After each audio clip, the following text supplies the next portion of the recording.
Hi, this is Roger Moore, and you're listening to James Bond Radio. Hello, everyone, and welcome to podcast number 135, where today we'll be doing our final review of License to Kill. This is part 3, where we're looking at the final act of the brilliant License to Kill. With me, as always, is the amazing man, Mr. Tom Sears. How are you, my friend? The amazing man, indeed. I'm doing very well. Thank you for that intro. That's very nice of you. They call you Tom, the amazing man Sears. I'm pretty sure that's how I'm going to get some business cards printed up with that very phrase written upon it, so I can just hand it out to everyone I come in contact with. I like that. Amazing. Yeah. Brilliant stuff. I'm not sure what makes me amazing, but I'm going to go with it. Very nice. Good stuff. Wicked. Now, I tell you what's exciting, Chris. You know what happens on Sunday, don't you? Mate, I'm really looking forward to this. It's going to be a heck of a bash. It is, Where are we going? It is, of course, Bond Stars, and it is a celebration of my all-time favourite Roger Moore Bond, obviously, Live and Let Die. Very excited about that. It's kind of a bit earlier this year. It's usually in September, but they brought it forward to kind of like launch the 007 Diaries book, which is obviously Roger's account diary of filming Live and Let Die. Obviously, we had Gareth Owen on a few weeks ago talking us through that when the book came out on the 1st. Yeah, it's going to be a good time. We've got it in 4K. We're going to have a lovely little screening in the John Barry Theatre. Nice. There is always that magical feeling, isn't there, Chris, when you go to Pinewood, and sadly these days, because Star Wars has taken over such a big chunk of Pinewood, you can't get the full tour these days. You can't go down Goldfinger Avenue and all those kinds of things. They kind of shut that off because everything's top secret. But with that said, there is still just this magic in the air that's just palpable, isn't it? Like when you're on the way to the John Barry Theatre, you walk past Roger's old office, and it's still obviously got Roger's name on there. It says Roger Moore and Gareth Owen on the door, and it's just like, damn it, that's where it all happens in there, you know. And it's like you're walking through corridors that Connery would have walked down when he was filming Goldfinger back in the day. You're walking down corridors that Roger would have walked down when he was filming back in the day. It's all there. It's in the air. It's in the ether. And it is such a magical feeling. It never gets old. It's this be my 3rd or 4th time, I think, to Bond Stars. And every single time I get that little buzz every time I set foot in the place. It's pure magic, isn't it? Like even just driving past Pinewood and seeing the sign is enough to get like the heart going. You're like, wow, this is brilliant.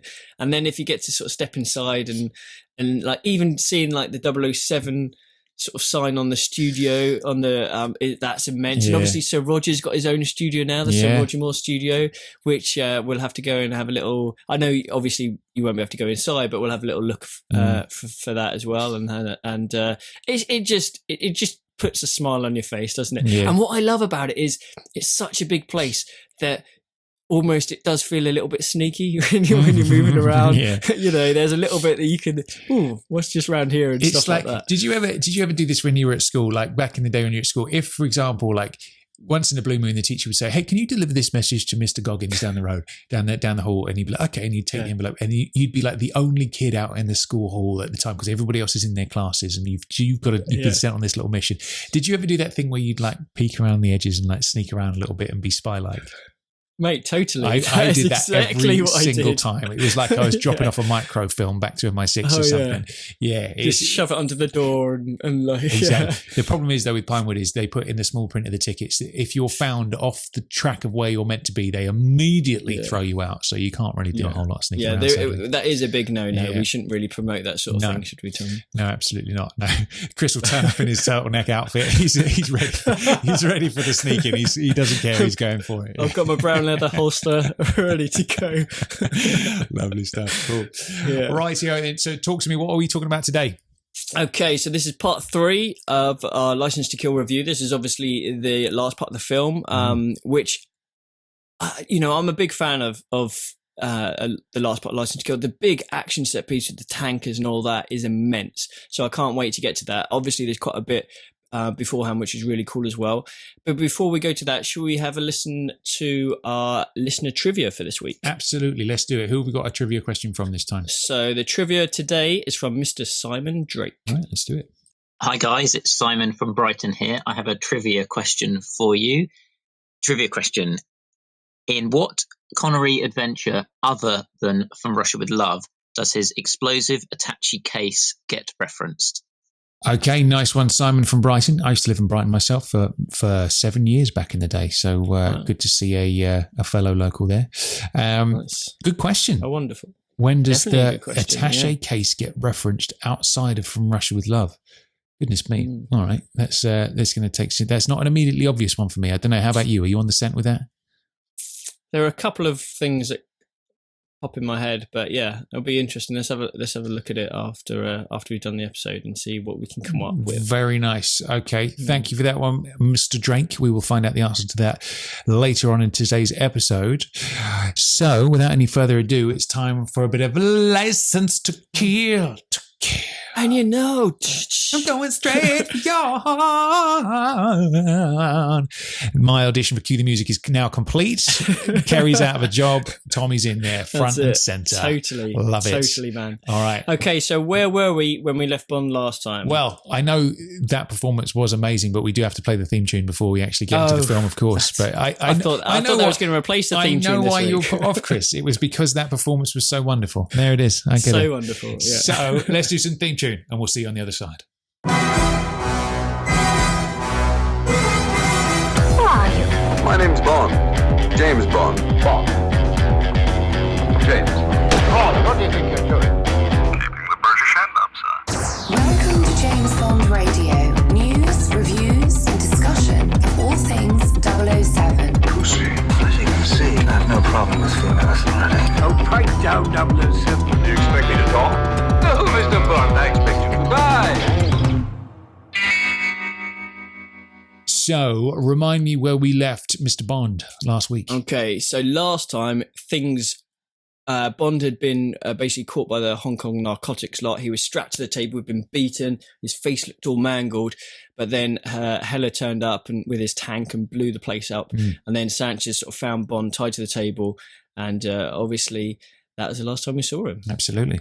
So, as we meet him this time, he is dressed in some rather lovely black silk pajamas, and he's waking up in a bed at Sanchez's rather wonderful gaff, isn't he? Really weird scene, this. Like, surreal, like the music, when he sees that fish with the face when he wakes up, is very sort of dreamlike almost, isn't it? And obviously the music does play on that. What do you think about that whole thing of him sort of waking up? It is interesting. It is quite funny. I think it always raises a smirk when I see that weird fish that he kind of locks eyes with when he first opens his eyes. I like that. It's quite an unusual bit of decor choice there, but yeah, it's kind of, again, it's one of those things like we said last time where Bond has screwed up two operations that he stumbled into on his vendetta. You know, he screwed up Bouvier's CIA connection with Heller. He was obviously going to give back the stingers in exchange for immunity. And then the Hong Kong narcotics crowd coming in. They've been working on Sanchez for years and he's buggered that up as well. Yeah. And then as he's, we've seen him leaving the casino. We've seen Kwang kind of like keeping an eye on him and shadowing him and stuff. And there's a lot of things outside of Bond's control in this. And as we join him this time, he doesn't even know where he is. He's been captured. He's woken up in a completely different place, doesn't know what's going on. And I kind of like to see Bond in those kinds of situations where he's not in control at all times. He's not a Superman. He's just like, he's in the situation. And I think that's one of the things I'm really growing to appreciate about this film is that Bond is very much in a situation. He's not always in command of it. Like back in the day, they'd say in the fight sequence From Russia with Love, that Bond just glides over everything. He's pulling this tent down over here. He's knocking this thing over here. He's shooting this dude over here. Nobody ever touches him. This is very much the polar opposite of that. He doesn't have that superhero vibe here. He's very much in this story, and you very much feel like he's at risk. Of course, he's not going to die because he's James Bond, but you feel like he's at risk. And seeing him sort of, waking up somewhere that he doesn't even know where he is, totally under somebody else's power, I think is a great moment. Yeah, and I wonder how long he's been out because his face looks a lot better. Like he's obviously been patched up a little bit. His suit and everything has been cleaned and pressed and is hanging off the chair. So he's probably been passed out or knocked out for at least a day or two, I'd imagine, which is quite interesting. But yeah, so it is a very sort of surreal thing, but I think it works definitely. And so he gets his sort of clothes on and goes down, although they might be Sanchez's clothes, who knows? And he walks downstairs. Now this house is freaking awesome, isn't it? Sanchez's house. Yeah. And do you know what? I have to just quickly mention this. I have found that you can rent this place out. No. Okay, not just a room, but like a whole apartment. And I think it takes up half of the house, possibly all of the house, and 200 quid a night, Tom. That's all. 200 quid a night. That is a surprising bargain. I imagine that would be one of those places where you'd have to be super proper wealthy to stay there. That's quite outrageous, really. You know what I mean? You'd struggle to get a travel lodge in London for 200 quid a night, wouldn't you? I know. Like, we have to do it, man. I guess it's, it's in Acapulco, and I guess, well, I know it's kind of like a bit of a flashy place, or I don't know if it is now. I know it used to be. But yeah, I mean, I don't know if that's for the whole house or part of the house, but definitely it was listed as 200 nights. So I think we should do it, man. We could do the jump, that he does at the end off the banister into the swimming pool and all that sort of stuff. Nice. Yeah. And all the fish stuff is there as part of the decor of the house anyway. None of that is added production design. That was all part of the house itself, which is kind of strange. Let's book it up for a future JBI trip. Yeah. I have heard, though, if you stay in Acapulco for too long, you go loco. Yeah. I don't know if you've heard that. But, I wonder how long that takes. Indeed. So, now I like this scene, and I'm going to tell you why I like this scene. And I mentioned this last time. I like Bond doing proper spy stuff. As we often say, a lot of the Bond stories are Bond as a detective. He moves from one scene to the next. He finds a clue. Max Calber at the Majaba Club. Right, I've got to go there and meet Max Calber. And then meeting Fekesh and leading him on to all these different things. It's more of a detective thing leading him through the story. And there's precious little actual spying, going undercover and being a spy. And of course, in this story, he's doing it for his own ends. It's not like he's reporting back home or whatever. But there he is, sitting opposite the subject of who he's going after, and he's deep undercover, and he's trying to essentially befriend him and become useful to him. Now, what do you think about this scene? Yeah. I think it's great because this is the seed of that whole Michael G. Wilson idea, in terms of the Japanese film, Kurosawa film. And so, he slowly feeds Sanchez little bits, doesn't he? He's sort of like, he mentions that they were a freelance hit team out to get him. They'd obviously seen him with Sanchez and were afraid that he'd spoil their plans and stuff. Yeah. So he's sort of passing on his loyalty to Sanchez. That is a kind of great, there is a bit of truth to that. You know what I mean? Yeah. He's obviously left out the fact that they're Hong Kong narcotics, but there's a grain of truth that they were, out with their own agenda, and they've seen that Bond's actually screwing with their plan. So there is, I guess, the best lies to tell in that situation are the ones that actually are based in truth at the same time. Truth, yeah. I suppose that wouldn't throw you sort of, it'd be a lot easier to tell those sort of lies, I guess, wouldn't it? So that's really cool. And basically, we get Bond's famous line, doesn't he? You were just in time. Things were about to turn nasty.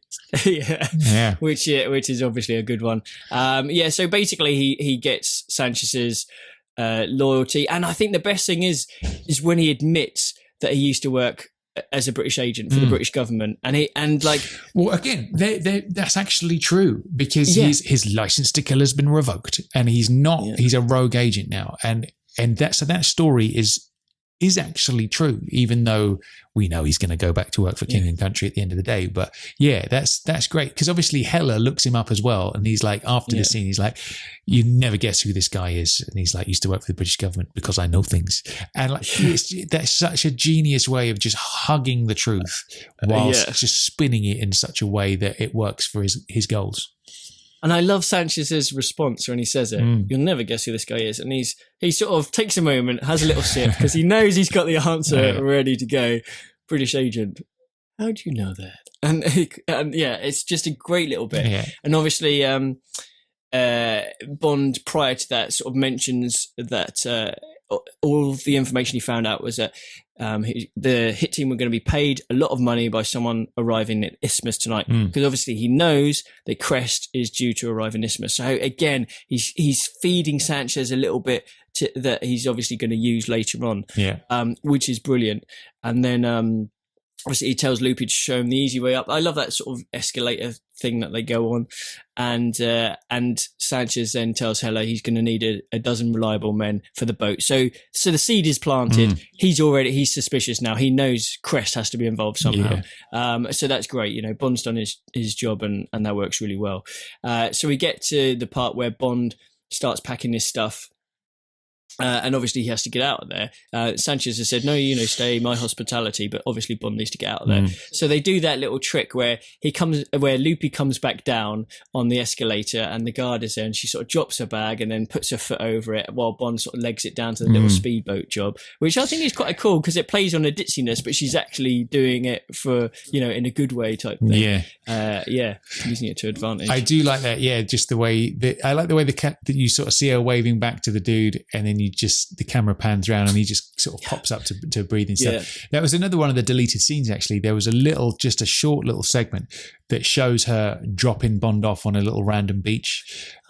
So you see him jump out of the boat and sort of like help sort of push it round so she can leave. Yeah. And they have this little brief exchange where he asks her if she loves him, referring to Sanchez, obviously. And she says, no, I hate him. And then just kind of pulls off, and then you see him just sort of like come ashore and run along the beach kind of thing, which I thought was an interesting little exchange. Do you think that could have worked if it remained in the film, or was it just too... But you know what, I get why. I think it was just like a pacing issue kind of thing at the end of the day, because it wasn't a 100% necessary thing to include. Right. But it's just nice to see those deleted scenes, like we said last time with the one about Truman Lodge being wanted for insider trading in back home in the US. Just that extra little bit of richness to those characters' backstories. And I guess because you get the feeling with Lupe that she obviously knows how dangerous he is, and if she ever crosses him, she knows obviously from the very opening scene of the film that she's in trouble kind of thing.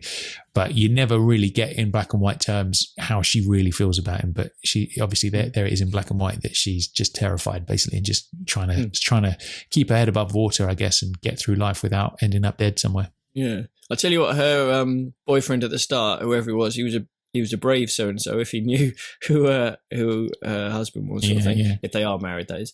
So the next scene then, we go back to Bond's hotel, and it's Pam and Q. Pam's smoking for the first time in years. She's anxious, about Bond. They don't know what's happened. But Q says not to worry, as 007 always comes back. And I love those, he's got these glasses with the little sort of lights on the side, little antenna lights, while he's doing whatever he's doing something gadgety, isn't he? He's doing something Q-like, and and they're really, really cool. But then Bond rocks up. He's obviously really annoyed, tells Q to leave, and he grabs Pam pretty forcefully as well, and hauls her into the bedroom, chucks her on the bed, grabs a gun out of her sort of out of her sort of thigh thing, and basically says, right, you're working for them, I saw you in Hella's office. And she's like, no. And he obviously sort of says, well, what's going on type thing. And she mentions this is where we hear that actually Leiter gave her a letter at the wedding, which was, in one of the early scenes, granting Hella immunity and so on. And so Bond suddenly realizes, okay, shit, I might have fucked that up as well. Yeah. So it's quite an interesting thing, because again, Bond is unaware of this sort of stuff, and it comes back to bite him a little bit, doesn't it? Because then she says, right, well, we'll never get another shot. Sanchez has tripled his security. That's it. Game over type thing. Yeah.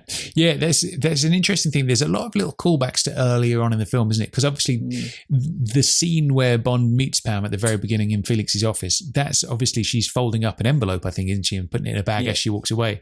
So that could be such a non-scene that doesn't have any meaning whatsoever in the film. It's just, okay, we need these two to cross paths before they meet later.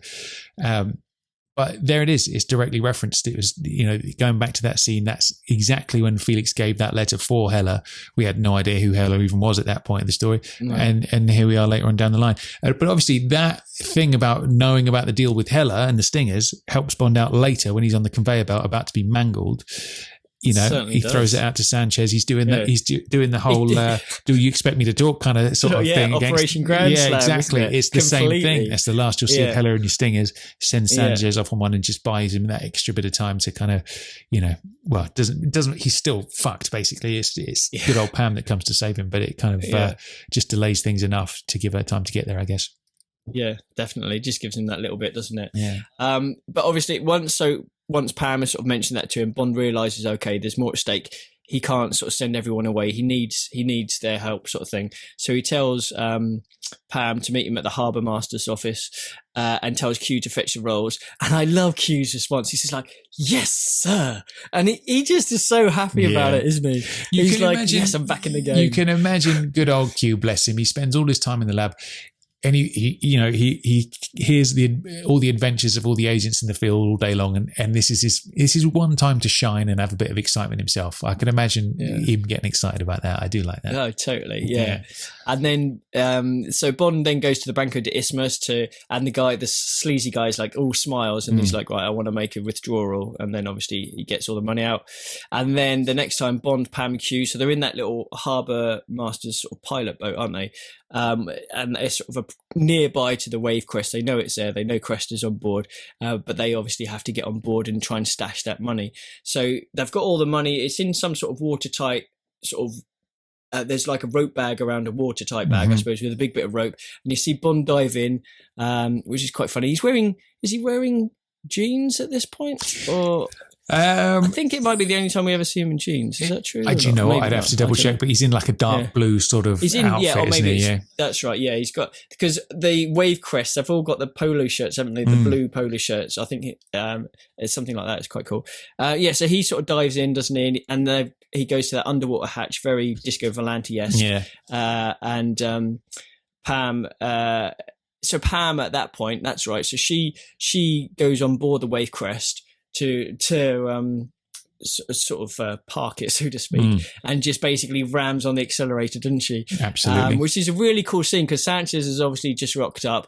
He sees the Wave Crest sort of go crazy and smash into the pier and everything, and Crest doesn't know what's going on, and again, that's just another little bit just to stoke the fire a little bit in Sanchez, isn't it? Because they didn't need to do that. He could have easily have just gone in, put the money in, and left it at that, but he just wanted to add that extra little bit of things going wrong and stuff like that. Yeah, put extra doubt in Sanchez's mind, and I love it. I think that's great. Yeah, absolutely. I do love how this kind of weaves it into the seeds of doubt that Bond is sowing in Sanchez's mind. I do love how he's obviously had the idea to set up Crest, and then we see him actually executing on that to make sure it happens. Because, what would have happened if Sanchez had rocked up, had a look around the boat and not seen anything? Like, he, at this point, he's just got that seeded out. So I guess the question is, will Sanchez be paranoid enough to just take out Crest anyway, based on that one suspicion?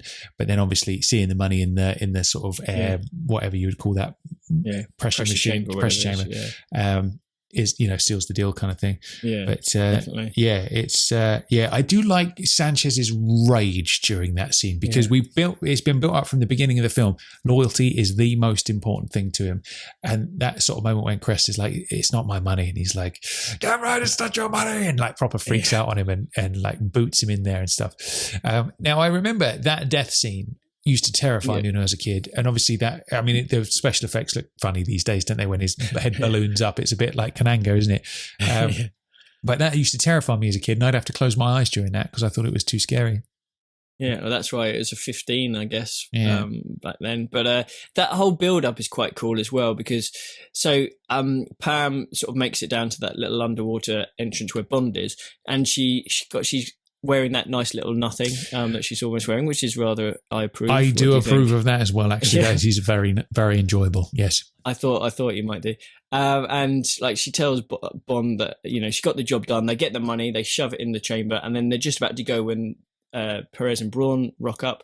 And so Pam hides behind a little container or whatever it is, a little cupboard or something. And then the guys spot the money, and so she slips in. And this is quite an interesting bit. So Pam swims down and goes back up to Q, but Bond stays there. So he wants to make sure that all of his little plans are paying off. So he knows that Sanchez is going to bring Crest down, which he does, and he doesn't want to play it on a hunch. He wants to make sure that it's definitely happened, because if he kills Crest, it means that he is totally behind Bond and believes Bond 100%. So Bond has to make sure and see it happen. And then, like you say, obviously they bring him down. Sanchez goes ape, that's not my money, and then kicks him in. And you can tell it starts to turn the dial and gets a pressure in his ears.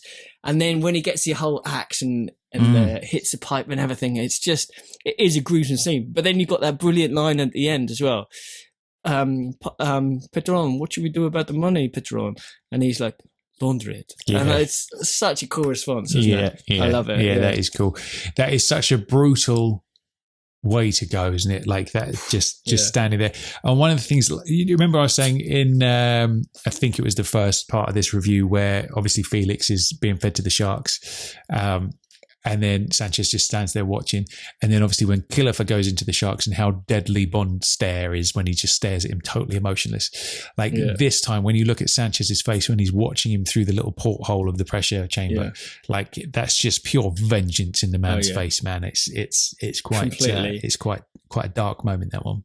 And I also, we forgot briefly to mention that whole bit where before they go to the safe, they go into the little cabin and basically Crest is trying to tell Sanchez what happened with the money. He's like, little bird, fly away. Like a little bird. Yeah. Yeah. And that's really cool because, again, like everyone else is just thinking, well, he's obviously bullshitting. It is too far-fetched. Yeah. And that's quite a nice bit as well, isn't it? That obviously, due to Bond's sort of actions, it's sort of sent Milton Crest to his grave, so to speak. Absolutely. Which is also pretty cool, I think.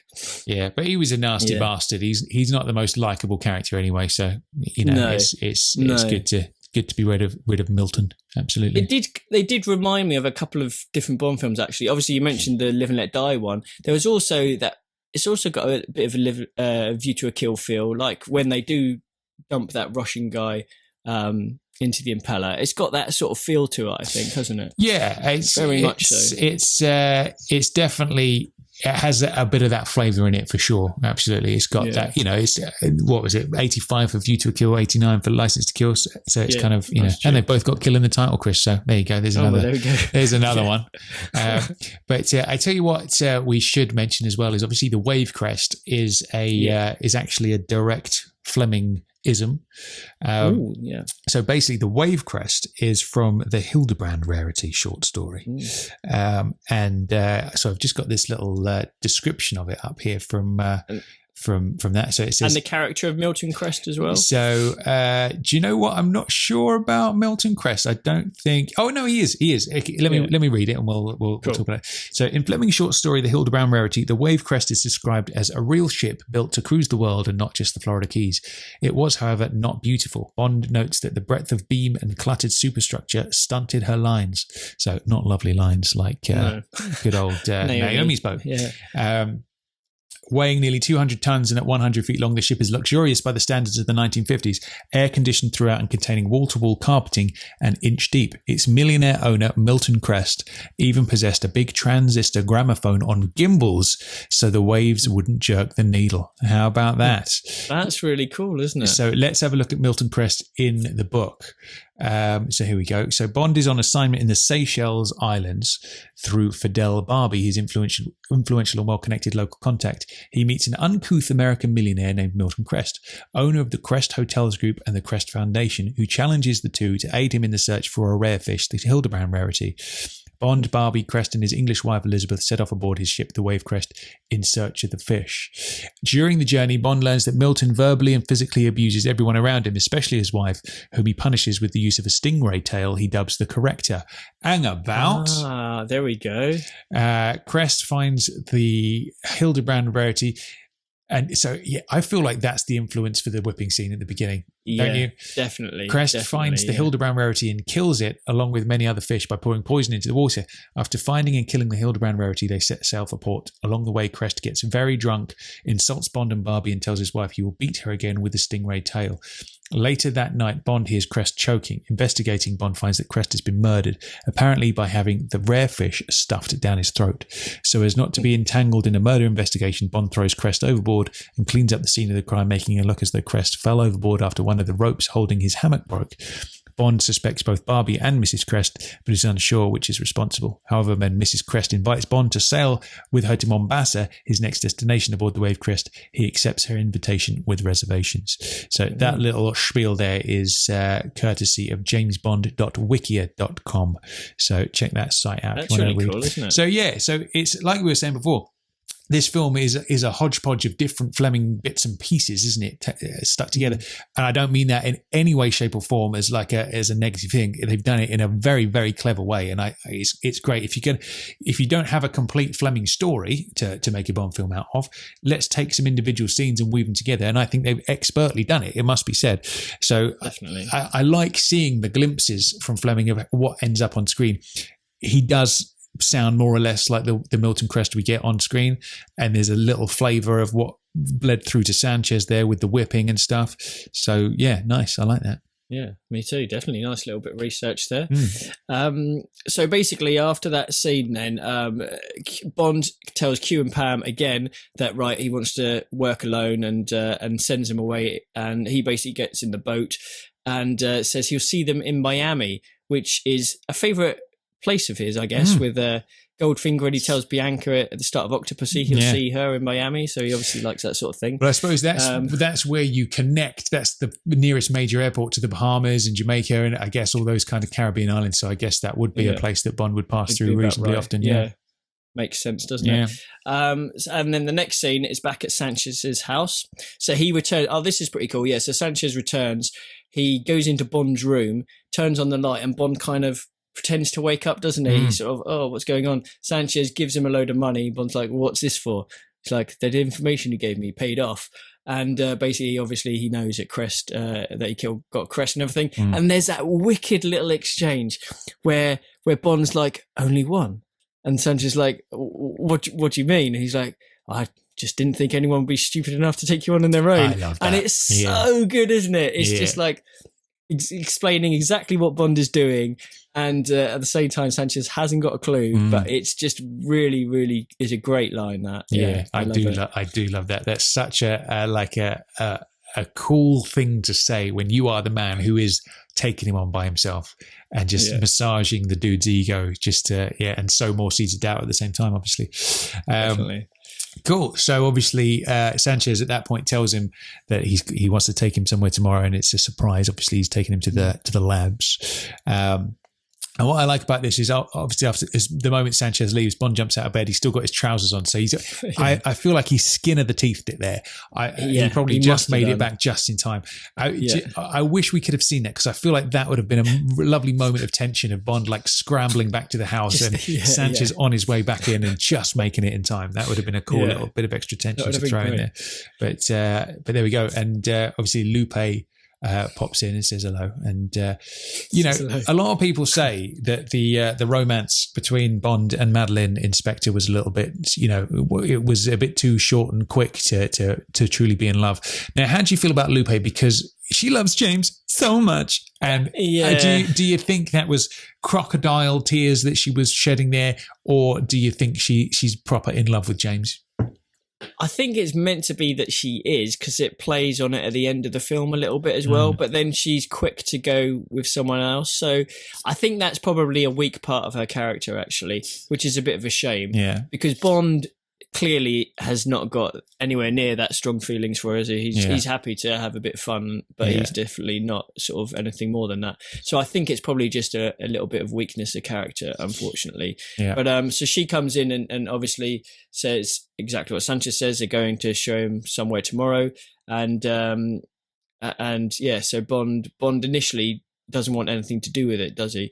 But she sort of kind of ropes him into sort of staying for the night so they can have a bit of rumpy pumpy. Absolutely. And why not? Yep. Absolutely. Good stuff. Not? Yeah. So next up then, essentially we're back at Bond's hotel. Pam and Q are waiting for Bond. And then Lupe rocks up, and that scene that I love James so much cooks in. Yeah. What do you think about that bit? Because obviously I there's that whole bit where Pam's like, hey, you think too much after she leaves. Do you enjoy that? Do you think that's a window into Pam? Do you think that's a bit out of character? What do you think?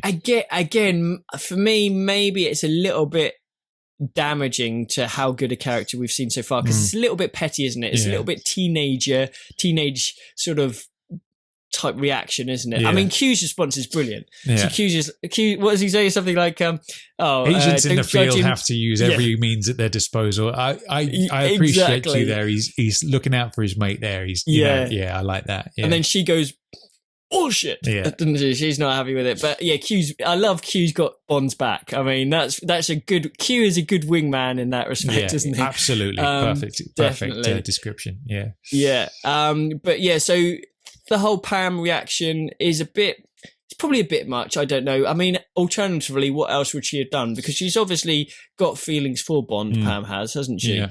So how do you think she possibly could have reacted differently? Maybe just been, I don't know, more angry but less. You know what? I think it's all right. Maybe it gets a laugh, doesn't it? That moment. So I think it's just a little bit of comic relief rather than going sort of too deep on her character. Yeah, no, that's true. Yeah, that's true. Absolutely. Cool. So next up, we see Q in a rather wonderful disguise as a road sweeper. Excellent moustache. I like how it blends in with his natural hair color. It's great. And again, this is another one of those things where you could be forgiven for thinking, this could be another non-Bond thriller based on all the films that were around at the time. And this little moment where he's got his broom with the mic and sort of halfway through, that brings you right back into old school spy territory, doesn't it? Which is really nice. Those little kind of gadgets and stuff that other people don't have. And I love the way he just tosses the broom away, because he's always gone on to Bond about returning equipment and being like careful everything. Yeah. And then he just tosses his broom into the bush that anyone can find. I think it's brilliant. It's a really, really good idea. Absolutely. I love it. So Pam rocks up at the airport, finds her plane has been dismantled on order of Sanchez. And obviously she needs a plane, so she spots the like a crop duster nearby. So that suggests obviously she's going to go and get in that. We see Sanchez, Dario and Hela travel by helicopter from the house in Acapulco. Well, not really Acapulco, but so Dario's obviously returned from whatever mission he's been on since the Barrelhead Bar. Indeed. He's obviously been a busy man. Bond, Truman Lodge and the Orientals. Now, Orientals is a you're not really supposed to say that, are you, these days? No, you're not. It's what Truman Lodge calls them, isn't it? They say it in the film, absolutely. Yeah, but it's not it's not a PC way of sort of saying businessmen from the East, perhaps. Yeah, absolutely. But I wonder, I'm not that familiar with the use of that term. I wonder whether that was deemed like what you said in 1989. But I'd say more so than today, definitely. Or with most things, I guess. But I thought that was an interesting little snapshot of time there. Yes. What's your opinion on the Olympitech Centre as like a base or a villain's lair or whatever? I tell you what, man, it makes me think of like your old school You Only Live Twice, the way that whole big circular thing opens up and then he lands his helicopter inside it. I mean, like that's Blofeld's base if there ever has been one. Do you know what I mean? It really is a classic Bond kind of Bond villain's base, and hidden in the in a meditation center kind of thing like it is. I mean, that's a good cover, isn't it? Yeah, absolutely. Yeah. Brilliant. I love it. This is probably one of my favorite bits of the film when we get to this area. And I just love that whole idea. The Olympitech Center, obviously Professor Joe and all that sort of stuff. I just think it's great. So they sort of get there, and Truman Lodge sort of tells everyone to put on masks because they can't have their clientele, their best customers developing a drug habit. Yeah, that's right. And Pam, that's right. So Pam arrives overhead. She's sort of flying overhead in the plane, so she spots them sort of turn up. And they see all the tankers sort of just outside, don't they? So they know something's pretty big is happening here. But yeah, you mentioned that helicopter going down, which looks amazing. But that was foreground miniature, don't you? Do you know what I wasn't really paying a huge amount of attention to that, so I didn't pick up on that. That's how good it is. Yeah, absolutely. Yeah. Nice. But I mean, I try and turn that off when I'm watching it because obviously it's so good anyway that you wouldn't notice it. But that's really cool. So yeah, so Bond and co, they're shown around the factory.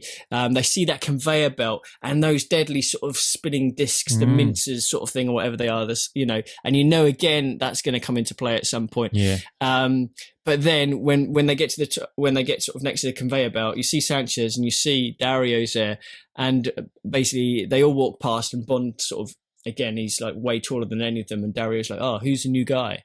Sanchez is like, oh, someone I think could be useful. Yeah. And then this is where things sort of take a turn. Dario's got him marked from the moment he sets eyes on him as well, because he's kind of shadowing him. He's got the surgeon's mask on, but he's kind of shadowing him through the whole thing, and you can see Bond's kind of like trying to move away from him as much as he can. And he doesn't take his mask off straight away, Bond. He sort of leaves it, which again is a bit suspicious. Yeah. So Dario sort of follows him around the lab and gets his gun out. And Sanchez is on the other side, and he sees Dario with a gun in. And like he's like, okay, so what's going on? Because obviously he's thought Bond was part of his crew up until just now, but he doesn't say anything straight away because their chemist Girato is showing, how they convert the cocaine to the from the gasoline and how they extract it back. Yeah. But I think that's a really cool idea. So I did look it up. I'm a bit worried actually, Tom, because I did a bit of research into cocaine distilling in liquids on my Google search. You're going to have a knock on the door in a few minutes, mate. I am totally flagged up. But I just wanted to go through a few things. Okay, let me see if I can just find it here. So basically, it can dissolve in water, in alcohol, in loads, lots of different liquids. Oh, here we go.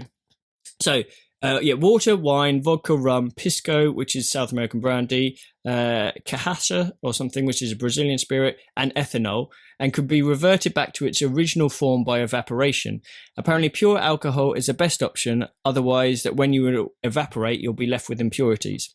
But that's the thing. So if it's cocaine within the petrol, when they convert it back, would you get like petrol residue in it? Would it? Does that sound a bit dodgy? I suppose Sanchez wouldn't care really, would he? Because he's just. I guess not. Not being a connoisseur of cocaine, Chris. I'm not sure of the various flavors, but I suppose that's a genius way of smuggling something, isn't it? Yeah, completely. Yeah. When I went deep on the whole Narcos thing, I was reading all the books about that world and stuff, and obviously there are things like sniffer dogs that are trained to be able to detect things like that, and they'd put it in the middle of fruits and stuff like that. And then obviously coffee was something they'd smuggle it in because coffee has such a strong smell to mask it and things like that. But then if that's actually possible that you could dissolve it in some kind of liquid, then damn, that feels like the obvious thing to do, doesn't it? You could just be an importer of fine liqueurs or something, and you're actually moving a shit ton of cocaine through the borders. Yeah.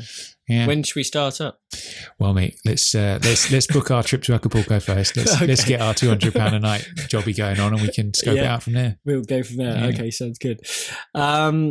So Pam arrives and she's found this sort of pickup truck that's given her a lift. Oh, that's great, isn't it? She goes to the meditation center. She's got this big bag, and this guy comes to see her, and she said, "Oh, I've got a small donation for Professor Joe." And the guy says, "Oh, I'm sorry, you can't see him personally." And then she opens the bag, and there's all this shit ton of money in there. And he's like, "Oh, she obviously gets to follow him," type thing. So Pam goes to see Professor Joe, and she's all like, "Oh, Professor Joe, it's really you," and all this, and really playing up to it. And he again, like proper cheesy, isn't he? He's loving it. He's like, "Oh, have you ever thought about studying here, child?" Child. I love the way he calls her child. Yeah. It's so bad. She's like, "Oh, would that be possible?" And all that sort of stuff. The funny thing about him is he's so that's Wayne Newton, isn't it? He's like a famous kind of singer, Vegas showbiz kind of guy. One of the stories on the DVD extras was how he'd always wanted to be in a Bond film, and he'd just, every time he saw Cubby, he'd be like, "Hey, you've got a part for me in this one? Have you got a part for me in this one?" And he was always sort of like floating around trying to score a role, and finally with License to Kill he managed to get one. So that was quite a funny story. On him. But good taste, old Wayne. I really like his character. I think the character's really cool as well. Yeah. Just like that whole sort of falseness and obviously the cover operation and everything. I think he's great. And you get all those people dressed up in the white cloaks, don't you? A little bit sort of crazy, cultish type thing. Okay, so I've got a quick question. So say you are Professor Joe. Absolutely. You do your evangelical thing for Sanchez and make a ton of money on the side. what do you do in your spare time? Do you think he is a permanent fixture at the Olympotech, or do you think he does it when they do the TV stuff and then he goes off and enjoys holidays and comes back? What do you think? I would say a bit of both. I would say that's probably, what do you do when you're a billionaire? You have your country retreat, don't you? Do you know what I mean? So I imagine that's his base of operations, and he hangs out there and he's got all his stuff. But I imagine he does because especially knowing how those like evangelical priests and stuff, a lot of those dudes are like an audience, super wealthy, don't they? And they do a lot of traveling in those huge arena churches and God knows what across America. So I have him down as one of those. Like, I think there's that dude. What's his name? He's got the most punchable face in the world. What is it? Joel Osteen. That's him. Oh, yeah, do you know that geezer? I've heard of him. Yeah. Dude, like you just have to look at him to know he's absolutely full of shit. And I imagine he's another one of those televangelist kind of guys. So I feel like that would be what Professor Joe would be up to in between his telethons. Totally. Yeah, totally. And then he takes her into his soundproofed sanctuary, doesn't he? Away from the rest of the world or whatever. Yeah. I love the fact that he's got a poster above his bed of his book, Secrets of Comb Power. He just loves it. He loves it, doesn't he? Yeah, absolutely. And then, that's right. Yeah. So Pam says she's got a surprise for him, another surprise. She's like, where is it? I love surprises. Obviously lifts up her skirt and then gets a gun on him. And he still seems like not too bothered by it, does he? Yeah. He's like, shoots the thing. And then she gets the keys off him. He's like, oh, bless your heart. And that's quite cool, isn't it? I like that. Yeah, what a geezer. There's that kind of, I suppose that's that thing of that old phrase of don't bullshit a bullshitter. Do you know what I mean? Because they just get what you're doing. And then when she catches him out, it's almost like I'm such a doofus. Look at me. I've fallen for the oldest trick in the book kind of thing. Yeah. That's cool. Quite funny. So absolutely. So back in the lab, everyone is sort of toasting to their partnership. Everybody's happy when obviously Dario has, he's got Bond's number. He knows what's going on. So he puts the gun to Bond's back. And then Sanchez, he tells the others they can keep the gasoline as a bonus. And then he sort of lights up a little bit, doesn't he, to get the flame, which goes up. And then Bond basically so this is quite interesting. So there's that little flame that Bond kind of grabs and chucks across the lab. So it sort of breaks and goes on a little bit. And Dario grabs him. Bond gives him a proper good headbutt. And that's quite a cool headbutt, actually. That's a good one. Do you know what? I've often thought that's the Timothy Dalton signature move. You know, like Roger has the jump in the air and do the double kick when he's on a train. Yes. He loves it. You know, because you get a headbutt from Timothy in the opening sequence of Living Daylights when he's hanging through the top of the Jeep. You get a headbutt here. I feel like that's Timmy's special move as far as I'm concerned. That and Xenia on the top, she likes a headbutt. She certainly does. Yeah, absolutely. Yeah. And a good squeeze. Sean in Never Say Never Again as well. Where do we get a headbutt from Sean in Never Say Never? In their sort of equivalent of the pre-title scene, when he's, in fact, it's a really overdubbed one. It's a good one. You know, when he's trying to rescue that girl, the kidnapped girl, and he's going through all the jungle, and he gets inside just before he rescues the girl. He sort of grabs a guy and nuts him, and it's a real good one. Okay. It's a real good one. Yeah. So basically, he headbutts Dario, but he gets overpowered. There's too many of them, and Dario tells Sanchez, "I know him. He's an informer." And so they take him out to where the conveyor belt is, and Sanchez like, "Get him on the conveyor belt," sort of thing. And so the situation's looking pretty bad now, isn't it? But I did find that the fire suddenly gets massive. Do you know what I mean? Yeah. It starts off as this little bit, but suddenly there's explosions going off everywhere, smoke everywhere. I know what you're saying. But they are in a very flammable environment. There's lots of gasoline involved and things like that. Yeah. So I suppose and you could forgive as that. Well. You could have stuff in the air absolutely. that ignites. Yeah, no, definitely. Yeah, definitely. Obviously they had to wear the face mask. So yeah, maybe that's the answer there. That's true. That's very true. Yeah. So then basically, so Bond gets put on the conveyor belt, doesn't he? Dario sort of turns it on and off, and Sanchez says, when you're up to your ankles, you will beg for your life or something, and then if you're up to your knees, you'll kiss my ass to kill you and stuff like that. That's it. And basically Bond, this is the point where he does the whole Operation Grand Slam bit, isn't it? When he says, what about Hell and the Stingers? And basically says, that's the last you'll see of him. And Sanchez is like, "Oh, thanks for the tip," sort of thing, and then him and I think is it Braun or Braun? I think is the guy. They sort of leave, and it just leaves Dario, and he knows Bond. Basically, he's hanging off the end of the conveyor belt now, isn't he? Sort of his wrist ties are hooked over the bit at the end after Sanchez has stamped on his hands. But Dario isn't happy with that. He's like, "Right, I'm going to finish him off." So he sort of clambers over, standing over the edge of the conveyor belt, and starts getting his knife, and he spits on Bond. It's and horrible, looks that, so isn't it? evil when he just spits on him, doesn't he? But while this is going on and everyone's sort of departing and getting out of there, you see Pam just sort of do a bit of an Indiana Jones where she goes under the door, or not quite, but kind of. So Dario's just about to. I think, in fact, he does cut through the rope, doesn't he? Yeah. But Bond is left hanging. Yeah. And then obviously Pam rocks up in a white cloak, and you can do Dario? Yes. Yeah, it's so good. Yeah. Obviously, he thinks that she's dead from ages ago. She shoots him. Yeah. Bond sort of grabs him and pulls him down. And again, a real, you didn't have to see all of this gore. It could have just been the sound effect, but you actually see like him drop down through it and screaming, and he's still alive when it is up to his knees and stuff like that. Do you know what? I feel like they did miss a trick with that, because once obviously you got Timbo going, "Switch the bloody machine off," and he climbs up. Yeah. You know what we should have had? Go on. He had a lot of guts. Oh, we could have had a little throwback. We've already had a Bon Appetit that has been used before. That's true. Do you know what I mean? Yeah, so we could have had a little throwback there as well. Yeah, there we are. That's true. That would have been quite interesting, wouldn't it? So basically then, what is it? Bond and Pam, they escape down. Basically, but they're Hella locked down, comes, aren't they? Yeah, Hella comes bursting through the wall. He's impaled on a forklift truck. Somebody obviously didn't get their license. Which kind of helps them, doesn't it? It's like if that hadn't happened, they would have been stuck in there. Yeah. But because of Hella, they find a way out, which is pretty good. How do you feel about Bond's quip at this point? Which is? He came to a dead end? Looks like he came to a dead end. Absolutely. What do you think about that? For me, I remember watching it going, it felt too forced for me. Like, I don't want to diss it too much, but like, the whole scene's great, but just that bit is almost like, you could almost see Tim preparing himself for the line because he knew it was coming, and I do feel bad saying it, but for me, it just didn't feel comfortable enough. Maybe it's just not his Bond in terms of having to do that. But I think some of the stuff in Daylight's worked. But I think that particular line, I wasn't keen on. But what did you enjoy it? That's for Dalton. I think that's a bit too Roger for me. I could see Roger pulling that off well, but for some reason, with the tone of this film, that one doesn't feel quite right to me. That one, no. Yeah, I like that. I think Tim is at his best with the quips when it's things like, "I have a few optional extras installed." Just cheeky little comments just like that, rather than a Saved by the Bell or something like that. You know what I mean? Yeah. God, we're getting closer to that one, aren't we?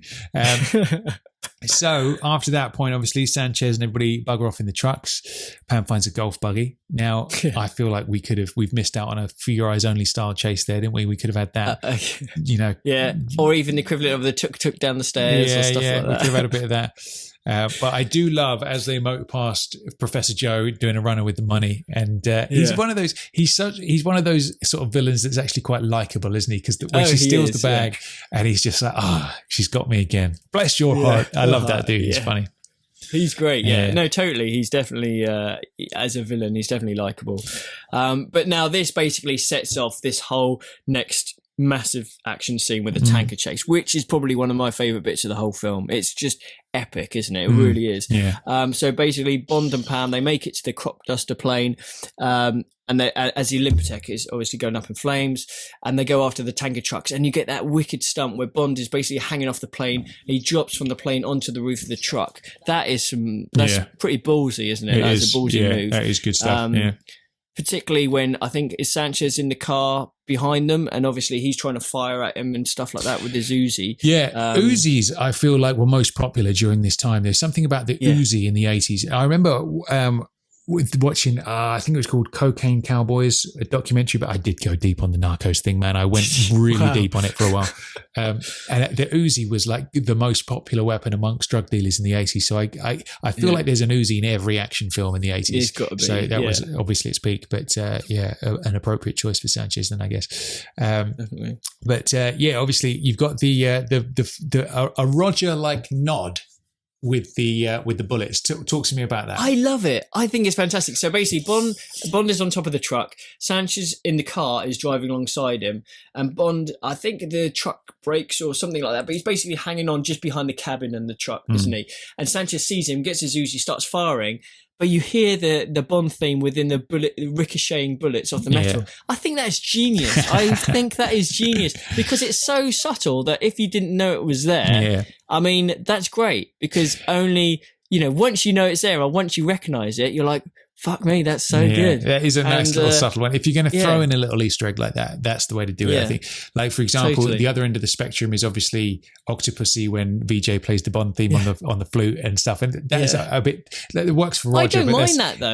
That's totally works for the world of Sir Roger. But with Timmy, that would be like a bit, that just doesn't feel quite right. No, so that's true. You've got the two ends of the spectrum there. But I do like those ones that you kind of have to, you don't know unless somebody tells you that it's there, Yeah, absolutely. So this is, I would say, like when you think about back to these days, this is the first time we ever see Bond in this kind of peril. Like we've seen him get a bit messed up earlier when he was trying to assassinate Sanchez through the window and stuff with the ninjas and all that kind of business. Obviously, when a little bit down the line from here, when he gets into the fight with Sanchez, like he's proper messed up. And I just feel like this whole sequence is really sort of like, it's a funny one because it's quite breakneck and frantic, isn't it? Obviously, he gets into the cab with the driver and there's some fisticuffs going on and stuff. But it's kind of in such a way that the vehicle's being used. It's not like a high-speed frantic chase. It's actually there's a bit of an interesting twist because they're these big lumbering tankers that are just unwieldy, aren't they? And on those kind of narrow roads, like heavy and dangerous, it's quite an interesting sequence, isn't it? In that regard. I think it works really well. And obviously the fact they're containing all the cocaine and everything like that. So obviously Bond manages to get the driver out. And he basically pulls up alongside the other tanker, doesn't he? And the two of them are trying to drive each other sort of off the road. And he manages to sort of knock the other tanker so it hits a sort of little hill bit. Yeah. But as he's going along, then the Jeep has stopped ahead of him, hasn't he? Yeah. And that's it. Perez gets out the what do you call it? Bazooka, I think that's a Stinger, isn't it? Is that one of the Stingers? Well, it's a Stinger missile, and obviously he lines it up. Now, the placement of the ramp is pretty interesting. Somewhat convenient, we must be said. Somewhat convenient, but the stunt is unbelievable. Do you know that they were going to do that stunt with equivalent of sort of stabilizers and kind of false, do it, but not quite do it for real. Yeah. But Remy Julien was like, oh, no, actually, we can do this. And he got the actual tanker up onto the side, which is incredible when you look at like what you're using and what a sequence that is as well. Yeah. It's great, isn't it? Obviously, it goes up. The Stinger is fired and flies right underneath the tanker into the one behind, and just like literally it goes up in a massive ball of flames. Yeah. And then even better, he carries on and then just drops the tanker on top of their Jeep and he crushes it, so it's tiny. Yeah. I think I love that. That is a lovely little moment, and obviously, we've seen Bond do that kind of stuff before in Diamonds Are Forever, haven't we? So it's a nice little throwback to the old 2-wheel trick. He didn't do that weird thing where he switches wheels halfway this time though. That would have been harder in a tanker. It would have been, that would have been nice. Yeah, absolutely. So after that point, basically they shoot at Bond's tires, don't they? A couple of the tanker tires at the back sort of come off. Mm-hmm. Bond tries to sort of stop it, and the whole tanker sort of spins out, so it's hanging over the edge of that sort of mini cliff, that steep hill. This is quite a really cool bit. So Bond obviously gets out while they're still trying to shoot him, sees the other two tanker trucks below, and obviously unhooks the sort of container. Some excellent timing from Bond there, it has to be said. Amazing timing, particularly because when he unhooks it, they're still quite far away, but obviously it takes a while for it to come down. And I think, is it one of them? The first one gets past, doesn't it? And it hits the second one, I believe. And then both of them sort of blow up. And I like Truman Lodge's response is great, isn't he? He's like, oh, brilliant. Well done, Franz. another $80 million write-off. Yeah, I like this because for some reason there is something about Truman Lodge's face that just pisses me off, and especially when he gets extra cocky there, and you don't say something like that to Franz Sanchez without expecting some repercussions. And I just love the ease at which Franz just cuts him down with the Uzi. It was a nice thing. Do you know who he reminds me of, Truman Lodge? That geek. Did you ever watch the Young Indiana Jones Chronicles? A little bit, yeah, but again, a long time ago. The dude who plays Indiana Jones, it could almost be his brother, this guy. Maybe it was is. it River Phoenix or not? No. River Phoenix was in the film, sorry. That was a TV series. It was a fella called Sean Patrick Flannery. If you look him up, I've heard of the name, he kind of looks like a slightly prettier version of Truman Lodge there, but it's cool. It's funny, but yeah, I do like. I'm glad to see the end of Truman Lodge because he's such a cocky little fucker that it's nice to see him dispatched so casually. Time to start cutting overhead. Oh yeah, very nice. It's a nice little line in a language that he understands as well. It's good. Yes, exactly. Nice. So after that, then basically Bond sort of comes round, doesn't it? He's in that cupboard and in the cabin, and he sort of comes around to where the explosion are, and you get the other really cool bit. So basically, there's this big flame in front of him. How's he going to get through it? And he sort of pulls. Would you call it a wheelie? I don't know, where the front of the truck sort of comes up. I would definitely call it a wheelie, yeah. I don't know how one does that, but yeah, that's cool. That's a nice moment. And you see the window sort of going up as the flames are going past. But it looks so rad, doesn't it? Yeah. Like just the way that he's just driving through with the front of it up. Yeah. And obviously it comes down, hits down on the ground, and then the others try to go through in the Jeep, don't they? And the Jeep's tires obviously get turn on fire and stuff like that as Bond drives off. And it's a pretty cool scene. What do you think of that bit? Yeah, it's nice. I like it. So I tell you what, there's an interesting kind of moment that comes up next. So obviously Bond sort of catches up to Sanchez's tanker, flips on the cruise control, jumps over, and he's that's great. Yeah, I like that. So, very Raiders, actually, very Indiana Jones. This whole it is, isn't it? Yeah, very. Yeah. It's very much so. So, do you remember the bit when Sanchez comes out of the cab and he fires the stinger so Pam's plane comes along top, he fires the stinger at the plane and it just goes through the tail and away it goes. So. Very funny story, right? So everybody probably has heard about how there was all these stories about that they thought this production was cursed, especially this section, because there were so many things going wrong all the time. And, there were stories of like people seeing ghosts around and tankers driving themselves off down the road. And all weird, this craziness. Isn't it? Really weird. So the story goes that stretch of road that they were filming this particular chase on years ago, a minibus of 5 nuns went over the edge and they all died in a fiery blaze. And on that very same corner, they had like 5 or 6 accidents making the film of bad things. And there was a moment where Tim had to drive one of the tankers and almost went off himself, like kind of thing. So it was very lucky. So, whether that's the supernatural nuns from beyond the grave causing problems or a particularly treacherous corner, who knows? I thought they were nice people, helpful people. Indeed. But the funny one, the one that made me laugh the most is that stinger shot through the tail of the plane.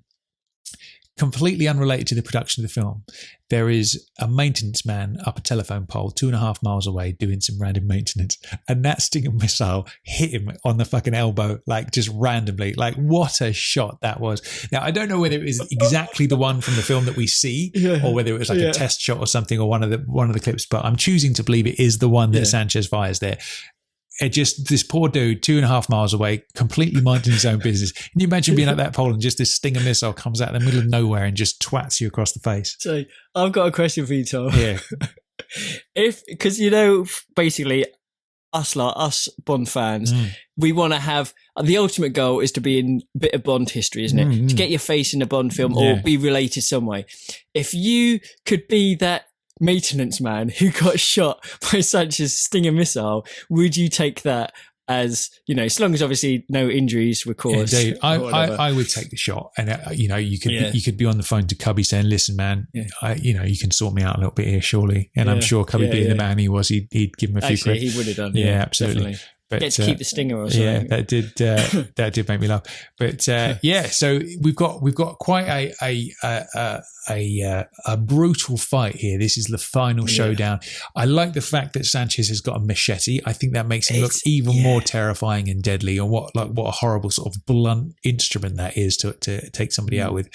Now this is the bit for me where this really is one of the bravest films in the whole series, I think, for me, this, because like when you see, obviously they're on the same tanker now, the tanker comes off the road. The next time you see Bond and Sanchez, they're both absolutely ruined. There's blood everywhere. Like you see Bond like trying to get up and he just can't. He's all mangled. He's all over the place. You've never seen Bond like that ever. You've never seen him anywhere near that kind of shape. You know, he takes a few punches here and there. You know what I mean? He gets a bit sweaty in the G-Force machine and Moonraker, but you never see him like this. And I think that's a really brave and kind of positive move, because it's like, you know, you're in that period of bondage where a lot of people say the 80s was where Bond kind of dipped. He was less relevant. You know, with this very film, he was up against things like Batman that was huge that year. You've got so much more competition in this period that you just didn't have in previous. Indiana Jones. Yeah, you got so many things that to go up against that Bond didn't have to face in previous years. You know, back in the 60s, there was no Superman movies, no Indiana Jones, no Star Wars, none of that stuff. Whereas now he's up against everybody. It wasn't the right time of year. Definitely wasn't the right time of year. No. So what time of year did they release this one? I think this was released in the summer, but they normally do autumn, I think, as far as I'm aware. Might have to Google that. I might be wrong, but all I know is it was definitely released around the time where there was way too much competition. Way too much going on. And then they didn't need to. They could have changed it. And I think the date that they did release it was different to sort of what they normally do. But there we go. But so it's cool. So you get Sanchez, and he sort of had a swipe at Bond, didn't he, with the machete, which obviously cut through the brake hose, and the driver was like, you know, obviously the truck started to roll, and the battle at the back, because don't forget, obviously Bond started releasing all the liquid, didn't he? He sort of turned it so it was all pouring out and everything, and then Sanchez realised that it was trying to stop, and then they have the little battle. Obviously the driver sort of hops out. We don't quite know whatever happened to him. No. That's an interesting point, actually. Where is he? I wonder what happened to him. And then the truck obviously falls over. But yeah, that moment, because first of all, you see the truck, I mean, the actual fall is pretty epic. You see the truck sort of on the ground.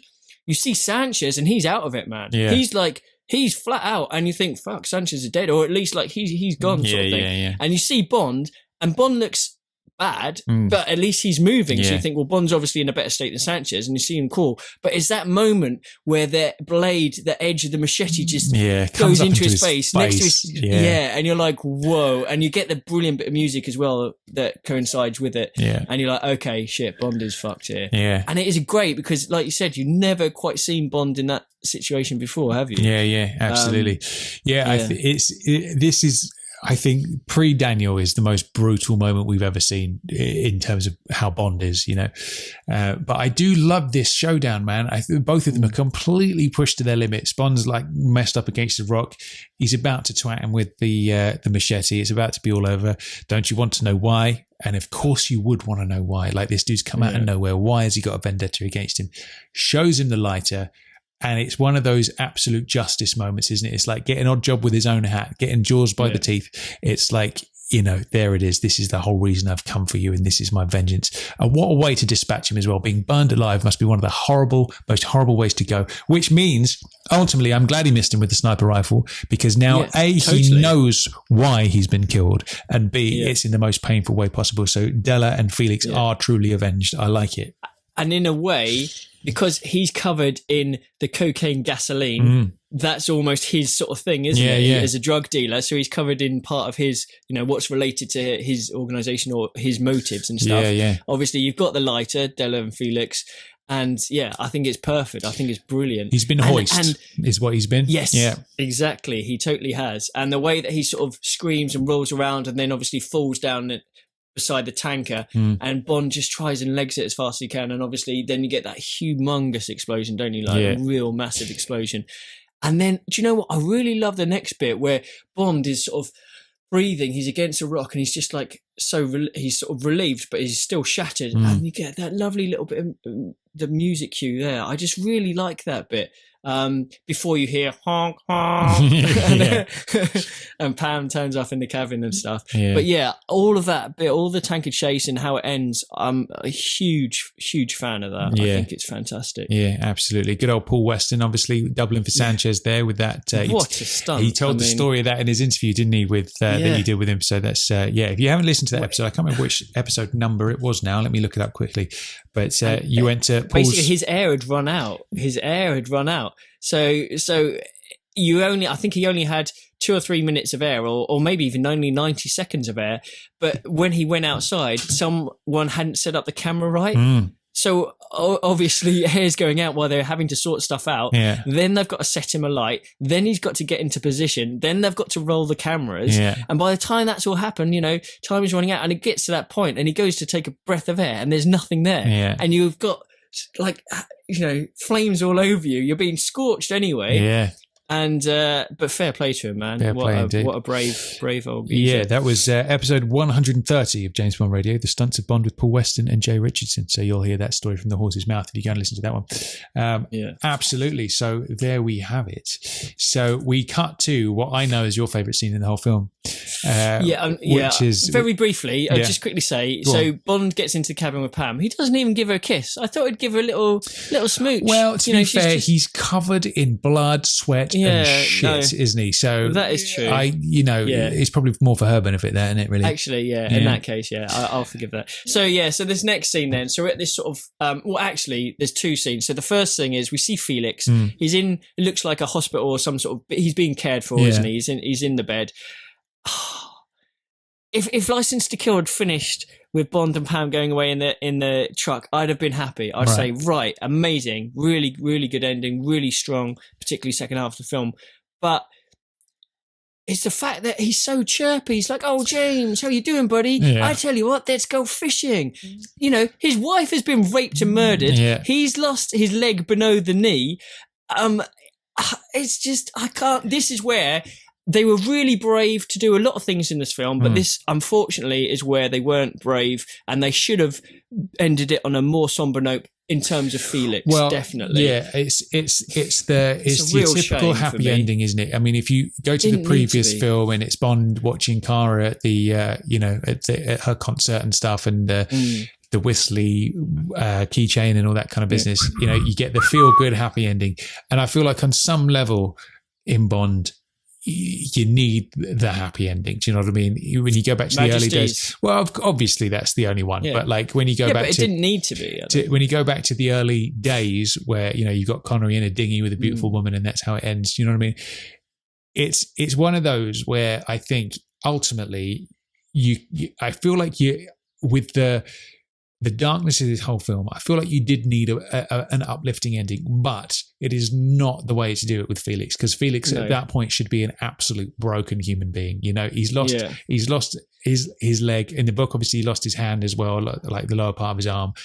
We don't know whether that was in the film as well. I don't think he did, but I'm pretty sure he didn't lose his hand actually in the film, if I remember right. No, but he didn't. Yeah, no, just the lower leg and stuff. That's a huge life-changing thing, and the fact that, like you say, his wife has been completely mullered as well. It should have been more of a, it should have been more of a. I tell you what they should have done. Yeah, go on. Felix is still out for the count, but the doctor says he's showing signs of improvement. We expect him to make a full recovery, and perfect, that man, been it. Absolutely perfect. That's how they would have got away with it, because you definitely needed something from Felix. And the alternative is if he'd been really somber, that would have been too jarring with the scene that followed. So that's exactly it. It would have been even like a phone call from the hospital, wherever it is. Something along those lines. He's on the mend. I think that just would have worked so much better for me. It just doesn't make sense basically for him to be so happy, but. There we are. But if going on to the party scene then, do you know what I love about the party scene? Go on. We get to see Q in a dinner jacket, man. He's rocking a DJ, and I love that. It's so good. That is nice. Yeah, I think this is the nice bit where Bond has to make his choice now. So obviously Lupe comes up, tries it on with Bond. He's not interested. Pam sees it. She wanders off downstairs in a hump. And again, what do you think of that character-wise? Is it a little bit, or is it okay? Well, she does look a bit like a petulant teenager, doesn't she? She's got the bottom lip out and the arms crossed and all that kind of stuff. Yeah. But Bond's a desirable man, so I kind of get it on the same level. We get a little cheeky Bond dive bomb into the pool. I like that. What I also enjoy is how quickly Lupe comes onto the dude up the top. He looks up and this old dude's next to her. Yeah, Presidente. And then she's like, oh, here we go. So she's definitely one of those social climbers. You know she's not going to be for Bond in any kind of long-term way. No. So she's already happy. What did you think about El Presidente being at the party? Do you know what? thinking about it, I would have much preferred to have had Joe Butcher there and have him instead of El Presidente and her going off with Professor Joe Butcher. I think that would have been even better. Yeah. Professor Joe, sorry. Yeah. I think that would have been better. What do you think? Yeah, I don't know. It's funny because obviously El Presidente, obviously he was super corrupt, but really if you put yourself in that position, what choice do you have? Do you know what I mean? It's like if you go up against a man like Sanchez and you're the president, you just know it's only a matter of time until there's a bullet in your head. So you just kind of have to go along with it, I guess. Yeah. But yeah, absolutely. But so obviously he's in the pool. As a little snog, we got a wonderful piece of 80s adult contemporary pop fodder that comes in after that, which is very nice. Bit of Patti LaBelle for everybody. They always say the line as well, don't they? Same line that they had, but they reverse it this time. They do. Why don't you wait until you're asked? Yeah, indeed. Why don't you ask me? And what I am going to predict is your absolute favourite part of the whole film, which is the winking fish. Now, talk to me about the winking fish. What are your thoughts? This is the send-off of the whole film. Right, winking fish, yes or no? Well, it's like Never Say Never Again with a winking Sean, isn't it? But I prefer to see a winking Sean than a winking fish. Don't we all? Yeah. I mean, it's obviously it is cheesy as. I have less problem with that than I do with the Felix thing, to be honest. The Felix thing is a thing that really grates on me. So, the Pam thing's a bit silly. It's great to see Q again. I like the jump over and the fact that they sort of get on at the end. I think obviously it's got to happen. But so it's just cheesy, isn't it? It's just a bit of cheese. Absolutely. Nice. A bit of a healthy slice of it. Camembert or something. Absolutely.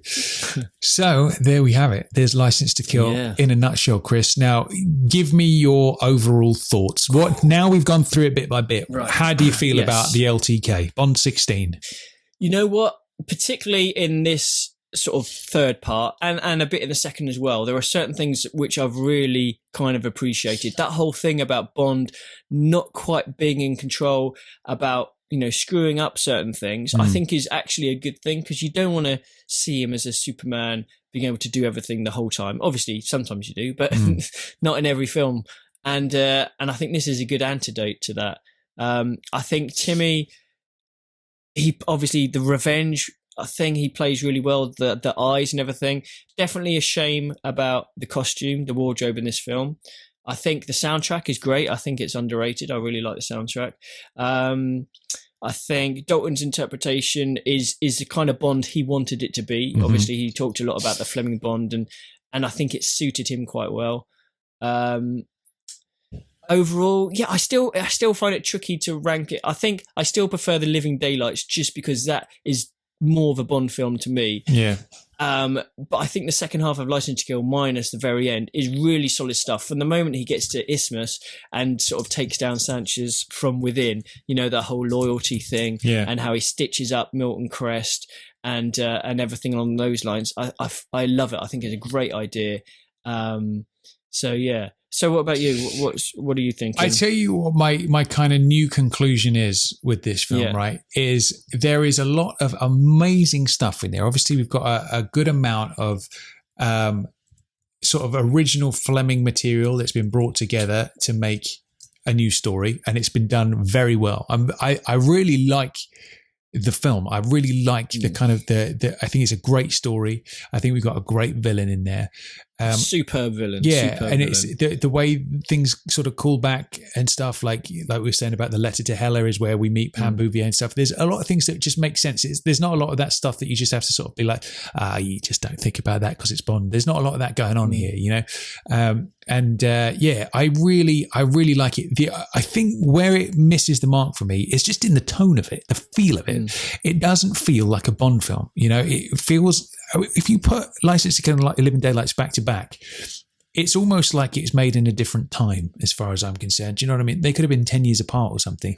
It's just, there's something about the flavour of it that just feels like a non-Bond 80s action movie, I can't express exactly what gives that feel. I mean, you've got a great score there with Michael Kamen that absolutely goes through all the Bond stuff that you want. There's loads of Bond theme throughout. I absolutely salute him for that.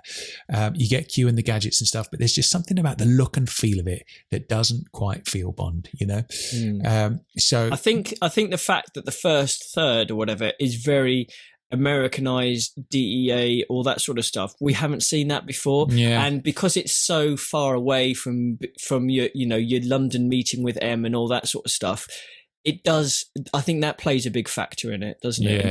In terms of the feel that you get from the film, because you miss kind of all that sort of setup that you'd normally get with a Bond film. But the villain, I think, is great. What I really love his sort of scheme. I love the whole the cocaine and the gasoline. The Olympotech, I think, is brilliant. I love the cover. I love Professor Joe. I love the fact that Sanchez has got a little team around him. Truman Lodge, slimy little guy, but I think he's great. He's got his Hella. He's got the other, quite a few sort of people around him, and I think that's really cool.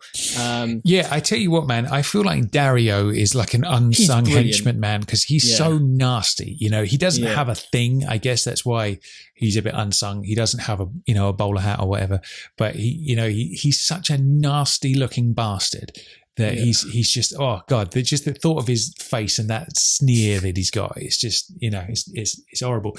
But yeah, I think ultimately that's my thoughts in a nutshell, is like, it's a great script. It's a great story. There's some actual Bond spying. Yeah, it's a lot of it, in fact. It's a lot of Bond spying, loads of sneaky and Bond. Sneaky, yeah. It's just the execution of it and the feel of it. And like you say, maybe it's all DEA this and that, and you've seen that in a million movies before. Maybe that's the ingredient, and the setting of it, being filmed in Mexico and stuff. Very deserty. That's obviously, we've seen a million action films where they go out into the desert and have a gunfight or a drug deal, don't they? So maybe that's it. But yeah, I think it's a great film. Just how it's made and the style that it is delivered in doesn't feel like Bond to me, and I think that's where the disconnect comes. But also, what must be said is that this one was a very much a low point in the whole series, wasn't it, in terms of box office and all that kind of stuff. Like you say, 1989 was the summer of Batman, Tim Burton's Batman, the first one, and obviously Indiana Jones and the Last Crusade and stuff. And I'm just looking at Box Office Mojo now. So if you look at, so this is domestic US numbers. So 51 million for The Living Daylights, 34 million for License to Kill. So that's quite a dip. Still, I mean, it's still, 121.5 million overseas as well on top of that. So worldwide gross 156, which, still would have made money, but it's kind of, it's not those kinds of numbers that you'd want from a huge, raw, raging sort of household name like Bond, So that's kind of interesting, isn't it? No, it certainly is. And I think maybe they thought that having done that experiment, it didn't work. And I think it did work. I think the marketing had a big reason for it to sort of screw it up in terms of released July 14th, 1989. Yeah, so smack bang in the middle of the summer. Should have been in the autumn, basically. Should have been in the autumn. It was a ridiculous time to release it, which isn't Eon's fault by any means. I think that would have helped, and the fact it was such a different sort of film to what's come before. Maybe that was a bit different. Obviously, it was a 15, so that stopped a certain type of the population being able to watch it. So there was a number of contributing factors as to why it didn't sort of perform as well as perhaps they'd hoped. Yeah. But overall, I think it's got some really good scenes. In terms of standout scenes, I really love the whole bit where he goes onto the Wave Crest, Sentinel, he starts cutting up all the drugs, steals a plane, chucks the guy out. I think that's pure Bond. The barefoot water skiing, that's fantastic. The tanker chase, I think, is one of the best action scenes in the whole series. I absolutely love it. I think Sanchez and his old character is brilliant, like we said. I think the Bond girls, I think Pam as a Bond girl character-wise is progressive compared to potentially what we've seen to a certain extent before. I think they both look great. Loopy's obviously a bit more the kept woman, but I think Bond girl-wise is pretty strong film. Obviously that whole storyline with Felix and stuff I think is pretty cool and interesting as well. So yeah, it's almost hard to sort of, I know sometimes we try and rank them alongside, but it's almost a little bit like an outsider, isn't it? In terms of, it is quite hard to place. It almost exists in its own little way to me, this one. It's hard to compare. I mean, compare it to a Goldfinger or a Spy Who Loved Me or, even The Living Daylights, and it just feels so different. And, maybe it was one of those things that it was time to try and shake things up a little bit, and they thought, let's try something new. And it just didn't land right with the general movie going public, and that's one of those things. So I think I do wonder whether just the public perception of Bond at the time was just that, you know, we've been there and done that now. Do you know what I mean? There's so many new things that are now the focus that it's just Bond isn't cool during this period. Do you know what I mean? Yeah. Obviously among us it would be, but among the general movie going populace. Oh, there's definitely a time where Bond isn't cool. It's been pre-Casino Royale, it wasn't cool. Yeah. And I think sort of post, sort of maybe in the 80s, it wasn't deemed as cool as it has been at a certain period of time. So I think that's definitely had a bearing. Yeah, and I do wonder as well, because you look at, you know, any mention of Bond in the tabloid press, Daniel is obviously a very private man and stuff. But I feel like Timothy as well was super private, did like to keep his private life, you know, behind the scenes and all that kind of stuff. Total opposite to Roger, who was always like happy to kind of promote the films and all that kind of stuff. So I feel like having Timbo as the main man at that point as well, probably going through that period, wasn't a huge help, because obviously he's not going to play the game of the media kind of circus and all that kind of stuff. He's just going to keep himself to himself and live that private life. So it's quite an interesting period, isn't it? I guess in the history of Bond. Definitely. So I think what else is interesting is that for a lot of people, it is their favourite Bond film. So thinking what would make people consider that, I think the fact that you do see Bond at his sort of almost most beaten. And there is that whole argument that it was way ahead of its time. Yeah. Timothy and the storyline, obviously a lot of similar stuff we're getting with Daniel with Bond going rogue. It was ahead of its time. And if it had been, you know, 15 years later, maybe it would have been completely different. I mean, and there is an argument for that as well. You can, I suppose the closest comparison is License to Kill and Quantum, isn't it? You know, it's motivated by a very similar thing. I mean, I could, if I close my eyes and picture scene by scene License to Kill, I can see Daniel in that fitting into that movie perfectly. You know, you wouldn't put Roger in Majesties, for example, because it just the tones would be totally wrong. But I could slip Daniel into License to Kill, and he would fit in there like a glove. There's nothing in there that would make me think that wouldn't work. You know what I mean? What about Tim into Quantum? Tim into Quantum. Let's have a little think about that. Yeah, I guess it's harder to picture that one, because all I'm picturing him now is him bombing around Haiti on a motorbike with his Dracula haircut. But yeah, I don't know. I think I could see that working. I guess. Yeah. Interesting. Right, so there we go.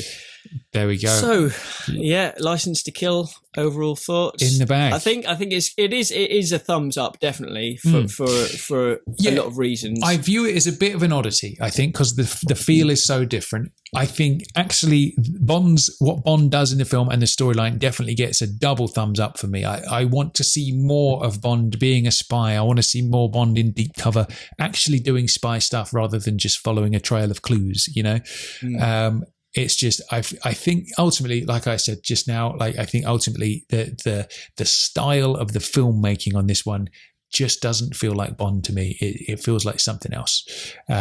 So that's where it'd lose points for me. But in terms of actual content, bring it on, game on. I'd love to see more like this. And Q as well, man. Yeah, all the Q scenes, that elevates the film so 100%. Much. 100%. If you were said to me, what's your favourite sort of Q experience? It would definitely be seeing him in the field and License to Kill, and the little interplay between the two of them. Yeah, absolutely cool stuff. Oh. So, Chris, obviously, next time it's time to open up the gates on the JBR family to let them have their say. So, let us hear your 90-second reviews. So send them in as soon as you can, because obviously we need them well in advance of next Friday, because we've got to put the episode together and, you know, edit it and all that kind of stuff. So please send in your 90-second reviews as soon as you can. Absolute hard deadline on the 90-second review is going to be... How do they send them in, Tom? A hard deadline on the review is going to be Tuesday at midnight, this coming Tuesday at midnight. So please get them in by then. Any after midnight probably won't make the draw. So please get them in as soon as you possibly can. You send in your 90-second review by going to jamesbondradio.com.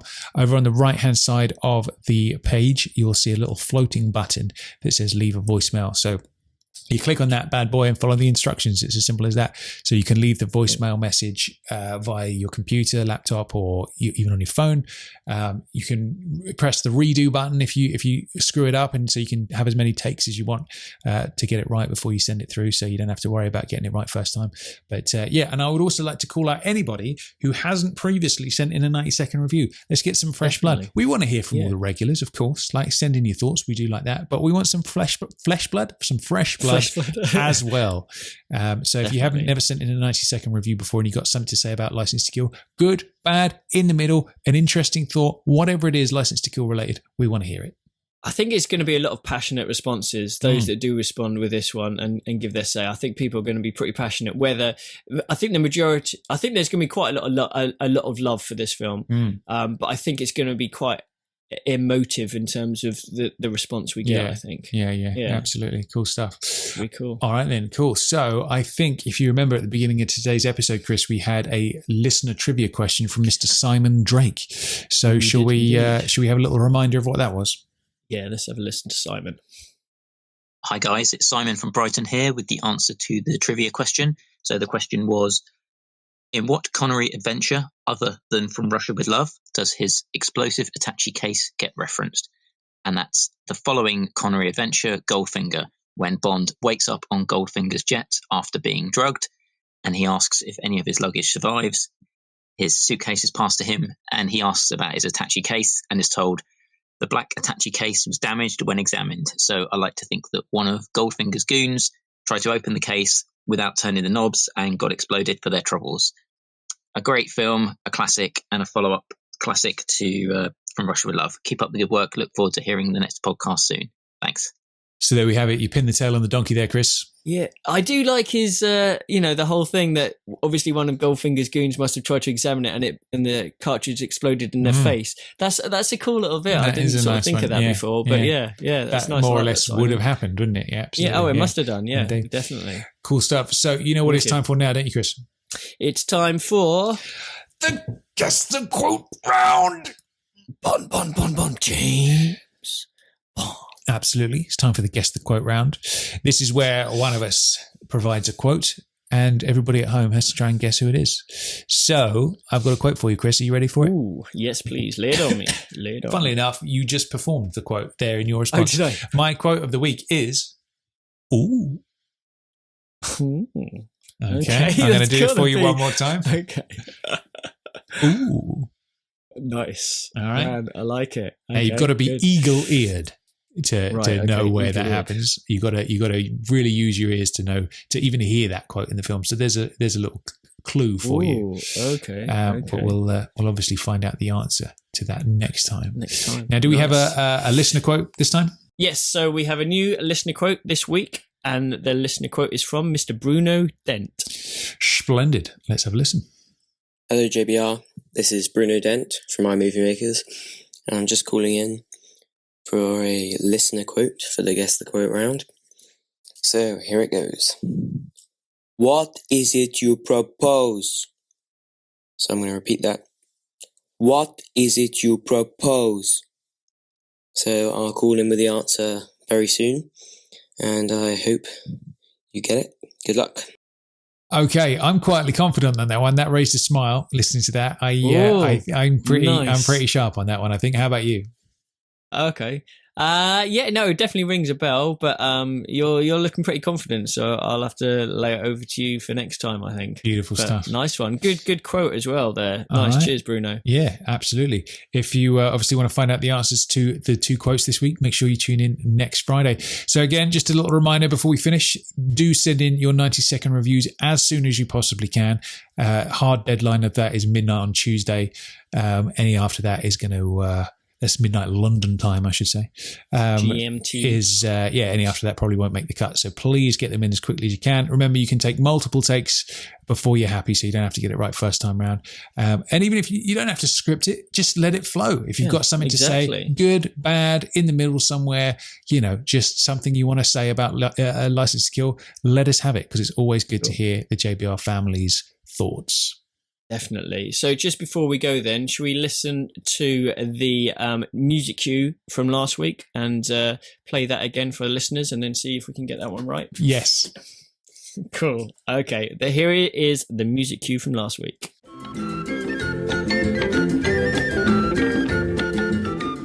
Okay, Chris, I am fairly certain I know that is from Dr. No.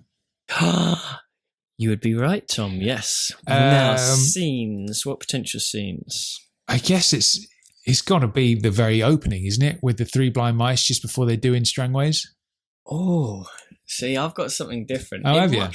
Yeah, with this one, I thought you were going to say it then when you said it's the very, but I haven't got the very opening. The very end? Yeah, that's what I've got listed when they're in the boat. When Bond and Honey are in the boat. Just when after Felix goes away, there's a bit of that music along those lines. Oh, okay, yeah. So there we go. But very similar. I mean, so much of the Dr. No soundtrack is sort of similar, isn't it? That calypso beat that goes through a lot of things. Absolutely. But quite a cool one, I think. Splendid. All right, good stuff. Nice. Okie dokie then. Next week, listener reviews. Get them in, sort it out. Lovely. Get involved. So until then, I've been Tom Sears. I've been Chris Wright. And JBR will return next Friday as per usual. We will see you then. We will indeed. See you, everyone. Bye.